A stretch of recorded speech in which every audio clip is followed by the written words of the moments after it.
renforcer les capacités des groupements de femmes, des associations villageoises d'épargne et de crédit, VSLA, et des entreprises agroalimentaires sur l'accès et l'utilisation des techniques améliorées de conservation et de stockage post-récolte. Tel est l'objectif de la formation organisée par la Fédération nationale des femmes agricultrices du Bénin, FENAFAB en abrégé, au profit des groupements de femmes bénéficiaires du projet Cascade. Nous sommes venus former les femmes agricultrices sur des techniques de conservation des légumes fruits et des légumes feuilles. En effet, nous travaillons sur le projet Cascade, qui est un projet de nutrition mis en œuvre par le consortium composé de Care et Gain et financé par l'ambassade du Royaume des Pays-Bas.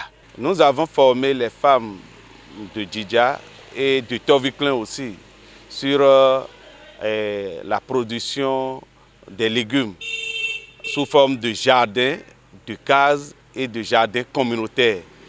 Et quand les femmes produisent, il y a des excédents. Il y a aussi la période de soudure, les saisons sèches où la production n'est pas au niveau élevé.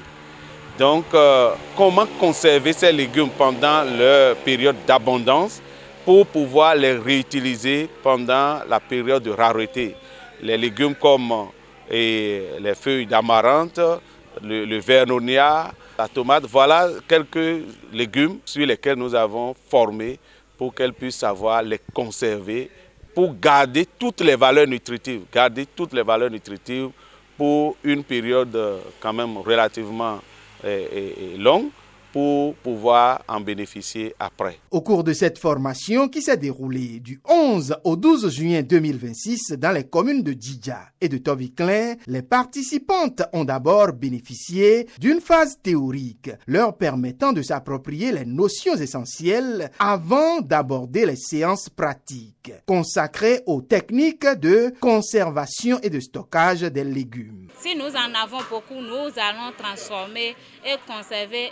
Et pendant les saisons sèches, nous allons commencer par consommer sans achat. C'est une opportunité pour nous les femmes d'être autonomisées économiquement dans nos foyers pour aussi l'avancement de nos activités génératrices.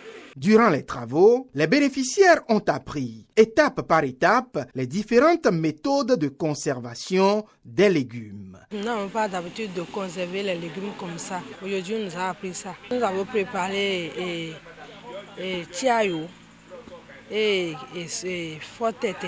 On a mis l'eau sur le feu et on a laissé l'eau d'abord chauffer bien. On a versé les légumes sur passoire et fermer ça, la vapeur de l'eau, celle qui a fait cuire les légumes. Ça nous arrange beaucoup, et c'est très bien. Les légumes sont bien cuits même. Conformément au chronogramme des activités du projet, une attention particulière a également été accordée aux techniques de transformation, de conservation et de stockage des légumineuses. Il s'agit de la conservation des produits maraîchers, tels que les légumes feuilles et les légumes fruits. Donc ça s'est déroulé en 2 étapes. Nous avons fait la conservation des légumes feuilles à sec, tels que le vernonia, la grande morelle et puis la basilic. Donc c'est ça que nous avons fait dans la première journée. La deuxième journée, il s'agit de la conservation des légumes fruits, tels que la tomate et le piment. La conservation de la tomate, on l'a fait 3 sortes. Donc il y a la purée, il y a la conservation à sec et aussi il y a la conservation en fruits. Les légumineuses occupent une place importante dans l'alimentation des ménages et leur conservation mérite d'être davantage promue en raison de leurs nombreuses qualités nutritionnelles et économiques. Elles peuvent conserver et pendant la période de rareté, elles peuvent encore avoir la chance de consommer ces légumes et gagner dans leur organisme le même nutriment nutritif qui a été consommé par la personne qui consomme ces légumes-là de façon à l'état frais. À travers cette initiative, la FENAFAB réaffirme son engagement à accompagner les femmes rurales et à soutenir les actions visant l'amélioration de la sécurité alimentaire et nutritionnelle des communautés. Je remercie FENAFAB ONG, je remercie Cascade, le projet Cascade sur lequel travaille l'organisation FENAFAB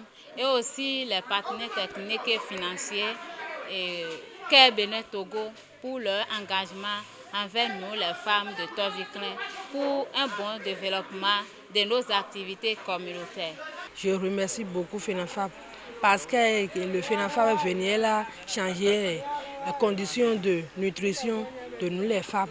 Nous demandons au FENAFAB de continuer encore avec nous.